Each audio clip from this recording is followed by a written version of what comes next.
सुप्रभात प्यारे बच्चों। हमने +2 कक्षा के पोल साइंस का जो टॉपिक स्टार्ट कर रखा था, राष्ट्र निर्माण में चुनौतियाँ, यानी भारत आज़ाद हुआ और आज़ादी के साथ साथ अनेक समस्याएं उसके सामने थी। और सबसे मोटी समस्या थी भारत विभाजन, यानी भारत 2 हिस्सों में बट गया, एक पाकिस्तान दूसरा हिंदुस्तान। और उसके जो बंटवारे के कारण जो समस्याएं हुई उनको हम एक त्रासदी के रूप में जानते हैं। और आज हम उस विभाजन के परिणाम को जानेंगे कि क्या क्या हमने इसमें खोया, क्या पाया, क्या परिणाम निकले। सन 1947 में बड़े पैमाने पर एक जगह की आबादी दूसरी जगह जाने को मजबूर हुई। आबादी का यह स्थानांतरण आकस्मिक, अनियोजित और त्रासदी से भरा हुआ था। मानव इतिहास में अब तक ज्ञात सबसे बड़े स्थानांतरणों में से एक था। धर्म के नाम पर एक समुदाय के लोगों ने दूसरे समुदाय के लोगों को बेरहमी से मारा। यानी देश में कैसी व्यवस्था, एक इसको बुजुर्ग बताते हैं कि मार काट यानी कत्लेआम जैसी समस्याएं इस देश में लाहौर, अमृतसर और कलकत्ता जैसे शहर सांप्रदायिक अखाड़े में तब्दील हो गए।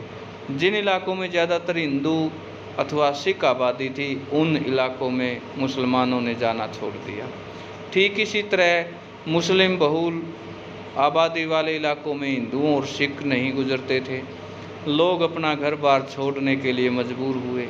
वे सीमा के एक तरफ से दूसरी तरफ गए और इस क्रम में लोगों को बड़ी से बड़ी विपत्ति का सामना करना पड़ा। दोनों की ही तरफ के अल्पसंख्यक अपने घरों से भाग खड़े हुए। अक्सर अस्थायी तौर पर उन्हें शरणार्थी शिविरों में पनाह लेनी पड़ी।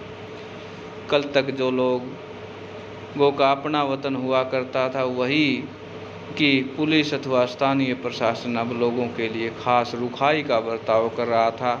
लोगों को सीमा की दूसरी तरफ जाना पड़ा और ऐसा उन्हें हर हाल में करना था। अक्सर लोगों ने पैदल चलकर यह दूरी तय की। सीमा के दोनों ओर हजारों की तादाद में औरतों को अगवा कर लिया गया। उन्हें जबरन शादी करनी पड़ी। अगवा करने वालों का धर्म और कुनबा अपनाना पड़ा। कई मामलों में यह भी हुआ कि खुद परिवार के लोगों ने अपने कुल की इज्जत बचाने के नाम पर घर की बहू बेटियों को मार डाला। इस पर बहुत सारे नाटक, मूवी बनी हुई है। बंटवारे के ऊपर हम देखते हैं कि एक हमें कपाने वाली दृश्य दिखाई देता है। बहुत से बच्चे अपने माँ बाप से बिछड़ गए। जो लोग सीमा पार करने के लिए किसी तरह सफल रहे, उन्होंने पाया कि अब वे बेठी खाना हो गए। इन लाखों शरणार्थियों के लिए देश की आबादी का मतलब था महीनों और कभी कभी सालों तक किसी शरणार्थी शिविर में जिंदगी काटना। भारत और पाकिस्तान के लेखक, कवि और फिल्म निर्माताओं ने अपने उपन्यास, लघु कथा, कविता, फिल्मों में इस मारकाट के नृशंसता का जिक्र किया। विस्थापन और हिंसा से पैदा हुए दुखों की अभिव्यक्ति दी। विभाजन की विपदा का जिक्र करते हुए रचनाकारों ने अक्सर वही जुमला इस्तेमाल किया कि इस विपत्ति को झेलने वाले बंटवारे का जिक्र करते थे कि इन सबों के लिए बंटवारे का मतलब था दिल के टुकड़े हो जाना। विभाजन में सिर्फ संपदा, देनदारी और परिसंपत्तियों का ही बंटवारा नहीं हुआ। इस विभाजन में 2 समुदाय जो अब तक पड़ोसियों की भांति रहते थे, हिंसक अलगाव का शिकार हुए। वित्तीय संपदा के साथ साथ टेबल, कुर्सी, टाइपराइटर, पुलिस, वाद्य यंत्रों का भी बंटवारा हुआ। सरकारी और रेलवे के कर्मचारियों का भी बंटवारा हुआ। अब एक साथ रहते हुए 2 समुदायों का यह हिंसक और भयावह विभाजन था। अनुमान किया जाता था कि विभाजन के कारण 80 लाख लोगों को अपना घर बार छोड़कर सीमा पार जाना पड़ा। विभाजन की हिंसा के तकरीबन 5 से 10 लाख लोगों ने अपनी जान गंवाई। प्रशासनिक मुश्किलों, वित्तीय कठिनाई के अतिरिक्त विभाजन के साथ कुछ और ज़्यादा गहरे मुद्दे जुड़े हुए थे। भारत के नेता द्वि राष्ट्र सिद्धांत में यकीन नहीं करते थे। बहरहाल विभाजन तो धर्म के आधार पर हुआ था। क्या इस वजह से भारत अपने आप एक हिंदू राष्ट्र बन गया?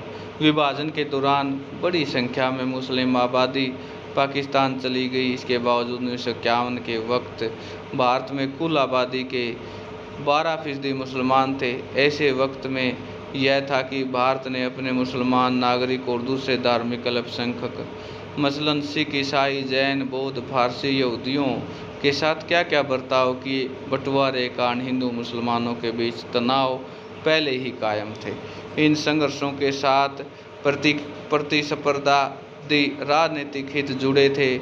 मुस्लिम लीग का गठन मुख्य रूप से औपनिवेशिक भारत में मुसलमानों के हितों की रक्षा के लिए हुआ था। मुस्लिम लीग मुसलमानों के लिए अलग राष्ट्र की मांग करने के लिए एतबार में अग्रणी थी। ठीक इसी तरह कुछ और संगठन भी थे जो भारत को हिंदू राष्ट्र बनाने के लिए हिंदुओं को लामबंद करने की कोशिश में लगे थे। बहरहाल भारत की कौमी सरकार अधिकतर नेता सभी नागरिकों को समान दर्जा देने की हामी में थे, चाहे नागरिक किसी भी धर्म का हो। भारत को एक ऐसे राष्ट्र के रूप में देखना चाहते हैं जहाँ किसी एक धर्म के अनुयायियों को दूसरे धर्मावलंबियों के ऊपर वरीयता दी जाए। किसी एक धर्म के विश्वासियों के मुकाबले बाकियों को हीन समझा जाए। मानते थे नागरिक चाहे जिस धर्म को माने, उनका दर्जा बाकी नागरिकों के बराबर होना चाहिए। नागरिकों की कसौटी धर्म को नहीं बनाना चाहिए। हमारे नेतागण धर्म राष्ट्र के आदर्श और हिमायती उनके एक आदर्श में व्यक्ति भारतीय संविधान में हुई। यहाँ पर कुछ एक अखबारों की कटिंग दिखाई गई है और यहाँ पर एक चीज़ और दिखाई गई। महात्मा गांधी नहीं चाहते थे इस देश का बंटवारा हो। 15 अगस्त 1947 दिन आज़ादी में किसी जश्न में भाग नहीं लिया। वे कोलकाता के इलाकों में डेरा डाले हुए थे। हिंदू मुसलमानों के बीच भयंकर दंगे हुए। सांप्रदायिक हिंसा उनके मन से गहरी चोट लगी।